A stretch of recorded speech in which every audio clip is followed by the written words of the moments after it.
Hello Aquarius, and welcome to your monthly tarot reading. So this is for the month of August 2023 for Aquarius sun or rising signs.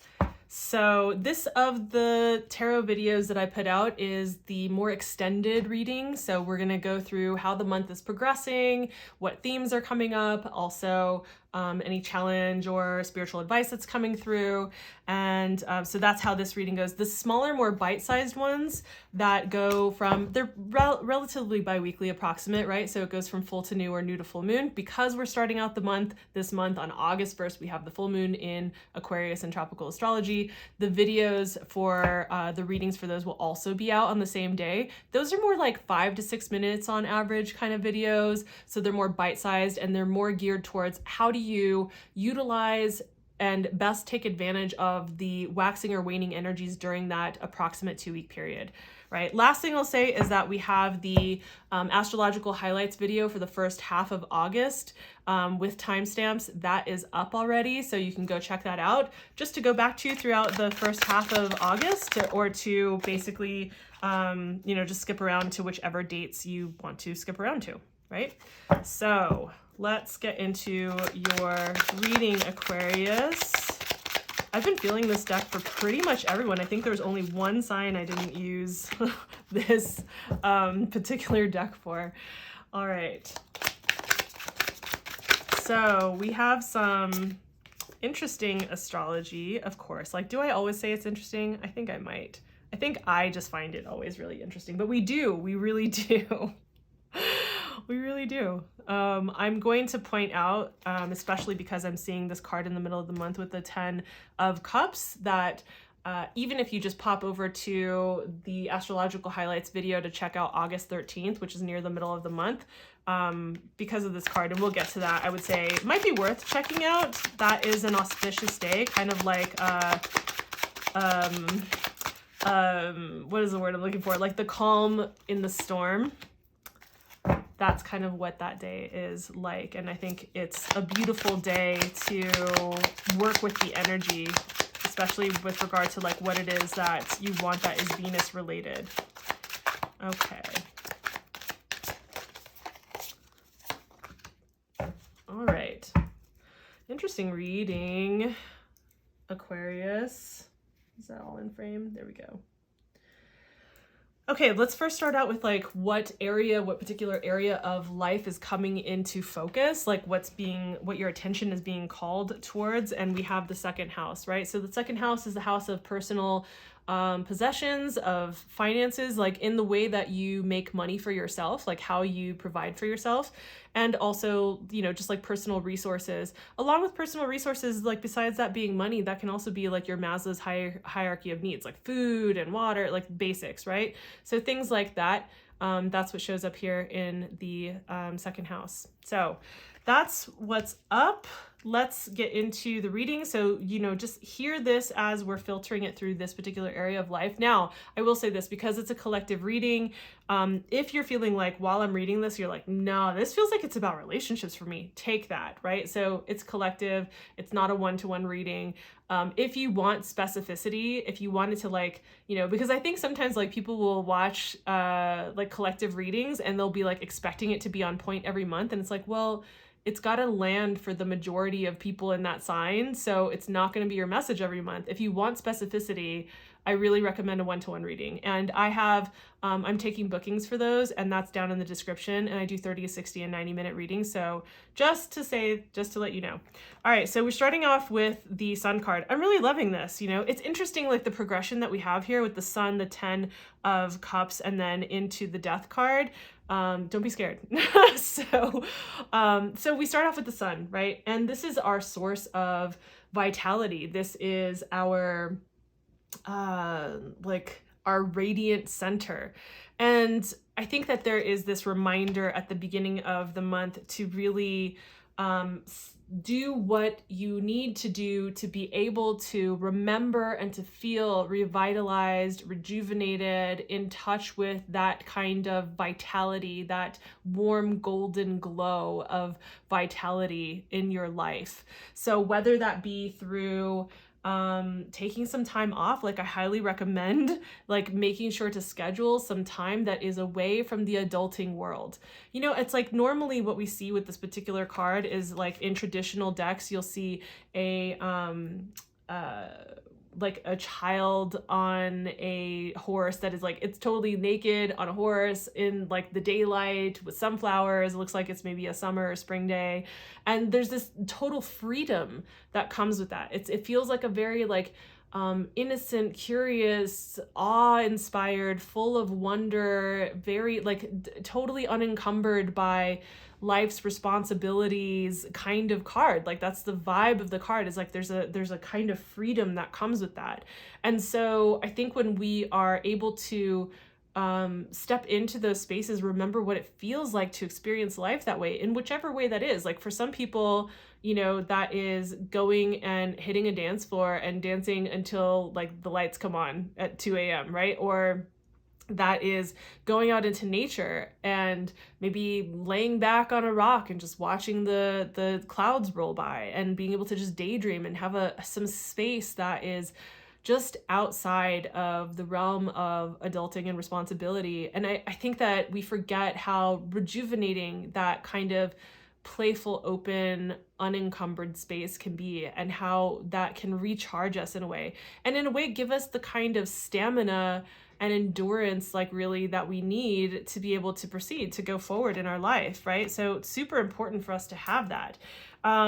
With regards to the middle of the month, we have the 10 of Cups. And this is where I'm just kind of like, you might want to check out the August 13th date, where I'm talking about the Venus Cazimi in the astrological highlights video. This 10 of Cups is really about like, this is the dream, right? It might not be your dream to be partnered with someone and have a child and like that whole picture. The symbology of this card was, you know, so far back in history that this was a version of what that could look like for people. But whatever that means for you, maybe that means, you know, living in Thailand, you know, year round, and that's like your dream, right? Whatever it is. But this is the dream. This is how, like, the best feeling that you could ever imagine feeling, like the most fulfilled, the most blissed up that you can imagine feeling, like whatever that is, this is that, right? And so how we can utilize this, like how is this relevant?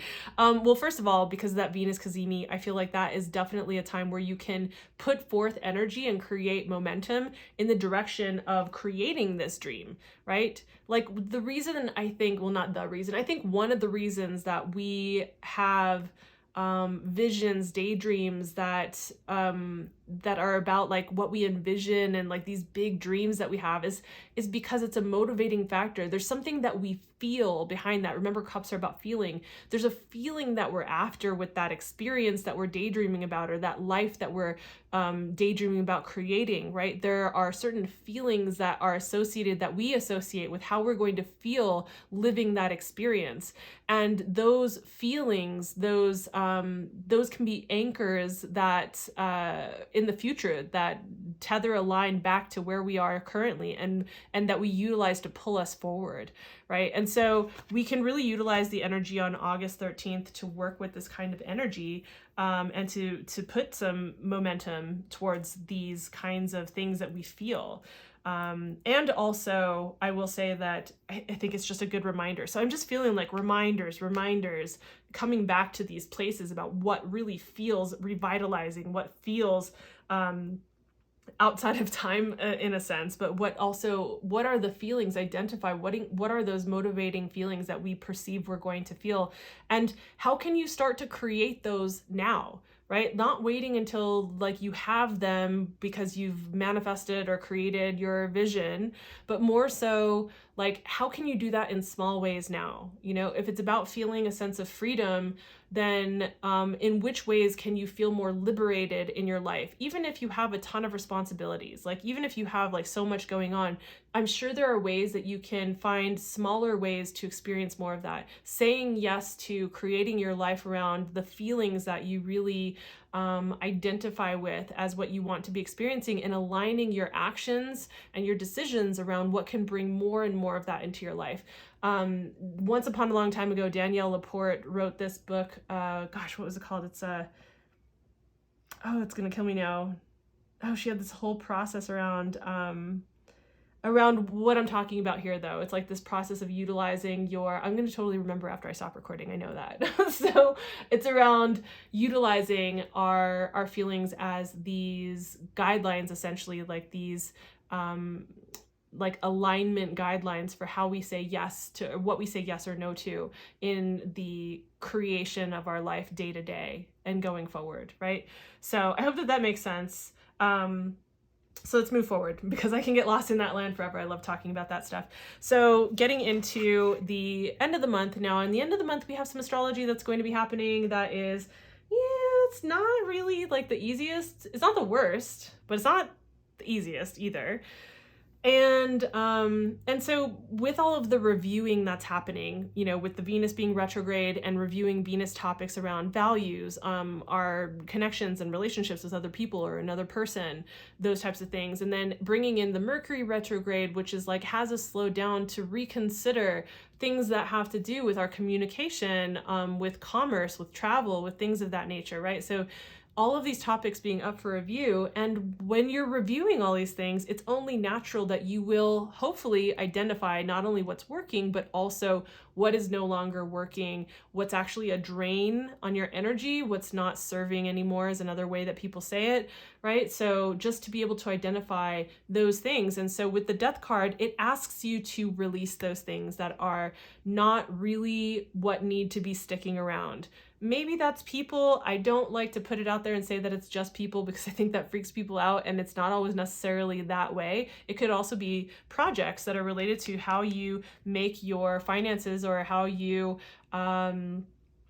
provide for yourself and your personal resources, or maybe you're doing a big clearing out of your personal possessions as well, so it's just like, it could have to do with that, but just in the identification. And like, remember, when we're talking about second house and having to do with like how you make money for yourself, like how you go about doing that in the world, these cards definitely, I hope you can see how they're applicable here, right, as well. But either way, we come to the end of the month and we see that there is this need to release, there is this need to relinquish those things that are no longer necessary, that are like dead weight, essentially, like let them be done, right?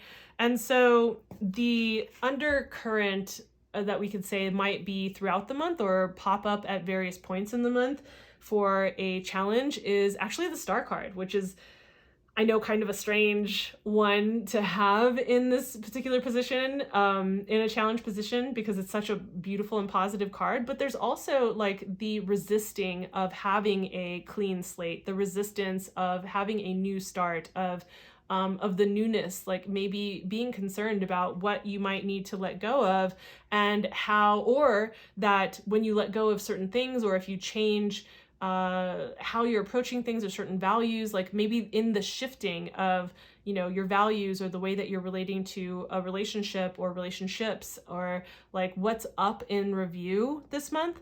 And maybe in the changes that you're making, maybe new boundaries, or maybe letting things go, that might feel concerning, because sometimes that newness, that clean slate, can feel overwhelmingly terrifying sometimes. Not that it will be, but just like can feel scary to start anew, to start fresh, because it's like, well, what if I lose certain things or people that are important to me along the way in the process of this like reshuffling and things like settling back into new spaces.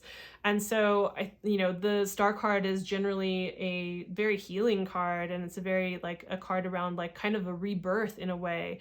And so there might be some kinds of concerns, like low key in the background, maybe even, that are just like there about how do you do all this and embrace that kind of rebirth, we could say. So there's that. And the reason I feel like it's really about that versus like the, sometimes this can be about like being seen and whatnot. So if that resonates, great. But I feel like it's more about what I was just talking about, because the spiritual advice that we have coming through is the Wheel of Fortune. And with the Wheel of Fortune, it's like, this is the fated moments in life. You know, wherever you land on like determinism, like in this life, this is really just about like considering that there are fated moments in this world, or at the very least that the constant in our world is change, you know? And so even if you were to stand perfectly still, you're going to be aging every second of your life. That's change. Change is all of the time, everywhere. And where we find that there is, where it feels, I think, more scary and challenging is in the resistance to it. And I know that's easy to say when I'm not the person experiencing the changes and the shifts, or the letting go of certain things, and the clean slate and the rebirth and the, you know, maybe newness of things. However, it's in our ability to have gentle, flexible strength that we can really move with the changes in a way that is more graceful and going to bring more ease. And yes, it might still be like that there are certain things that change that feel uncomfortable, or that you aren't really necessarily wanting particularly, or that at least appear that way on the front end. However, if there is this acceptance and embracing of what's happening, and instead of choosing to resist it, seeing the opportunity inside of the changes, even if they feel uncomfortable or challenging, that ability to adapt and to pivot is going to be a strong point for you. And so that is the spiritual advice that's coming through. So I hope that this was helpful, Aquarius. If it was, please consider giving the video a like. It does help me with the algorithm gods so that I can expand my view and be able to be seen by more people. And while you're at it, why not just subscribe and hit the notification bell so you don't miss any of the videos on the horizon. As I said, I will have the video for the astrological highlights somewhere up here on the screen, so you can go check that out. And there will also be the videos that are those little snippets I was talking about for the full to new moon. So thanks for your time. Thanks for being here. I'll see you in the next video. Bye.